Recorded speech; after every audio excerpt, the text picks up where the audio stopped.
किसी गांव में एक गरीब लकड़हारा रहता था। वो सारा दिन जंगल से लकड़ियां काटता और इतने पैसे कमा पाता कि उसकी बीवी और बच्चों को दिन में एक बार रोटी खाने को मिलती। कभी कभार उसकी बीवी और बच्चे यूं ही भूखे सो जाते थे। लकड़हारे के 5 लड़कियां और 2 लड़के थे, लेकिन वो सब बहुत खूबसूरत और तहजीब याफ्ता थे। वालिदैन की बात मानते थे। सबसे बड़ी बेटी नहायत खूबसूरत और फर्माबरदार थी, जिसका नाम सोनिया था। एक दिन बारिश का मौसम था, बादल छाए हुए थे और हर तरफ अंधेरा था। इतने में दरवाजे पर हल्की हल्की दस्तक सुनाई दी। बीवी बोली, ऐसा लगता है कोई मुसाफिर तूफान में फंस गया है। दोनों मियाँ बीवी दरवाजे के पास गए और पूछा, कौन है? लेकिन जब किसी ने जवाब न दिया तो उन्होंने दरवाज़ा खोल दिया। वहाँ एक सफ़ेद रंग का रीछ खड़ा था। लकड़हारे ने कहा, ऐसी अंधेर और तूफानी रात में तुम्हारी क्या मदद कर सकता हूँ? रीछ बोला, बात ये है कि मैं बिल्कुल अकेला हूँ और मुझे साथी की ज़रूरत है, और तुम बहुत गरीब हो, तुम्हें दौलत की ज़रूरत है। अगर तुम अपनी सबसे छोटी लड़की सोनिया को मेरे हवाले कर दो तो मैं तुम्हें इतनी दौलत दूंगा, तुम अपने बाकी बच्चों के साथ बड़ी आसवदगी से ज़िंदगी गुजार सकोगे। लकड़हारा सोच में पड़ गया और फिर बोला, तुम सच कहते हो?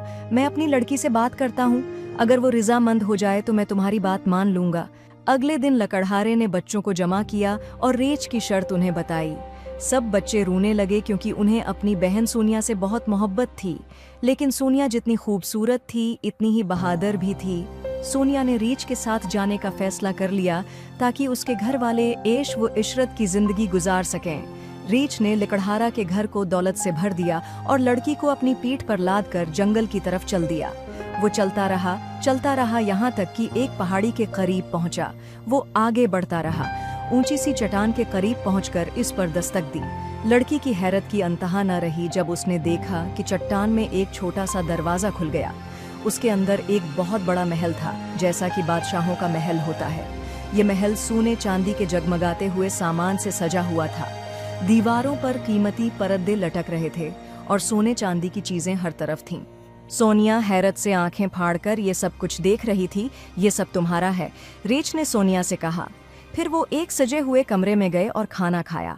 खाना बहुत मज़ेदार था, इतना मज़ेदार कि सोनिया ने ख्वाब में भी कभी ऐसा खाना नहीं खाया था। रात हो चुकी थी, सोनिया थक गई थी और उसे नींद आ रही थी।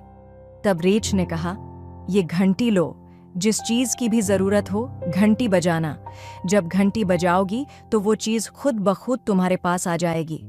जैसे ही सोनिया ने घंटी बजाई, वो एक खूबसूरत सोने के कमरे में पहुंच गई, लेकिन कमरे में कोई मोमबत्ती की रोशनी नहीं थी। सोनिया बस्तर पर लेट गई।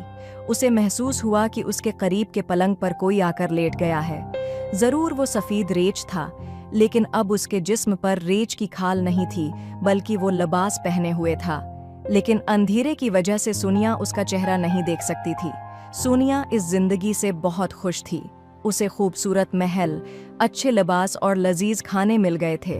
हर तरह का आराम था, लेकिन उसे अपने माँ बाप और बहन भाई बहुत याद आते थे।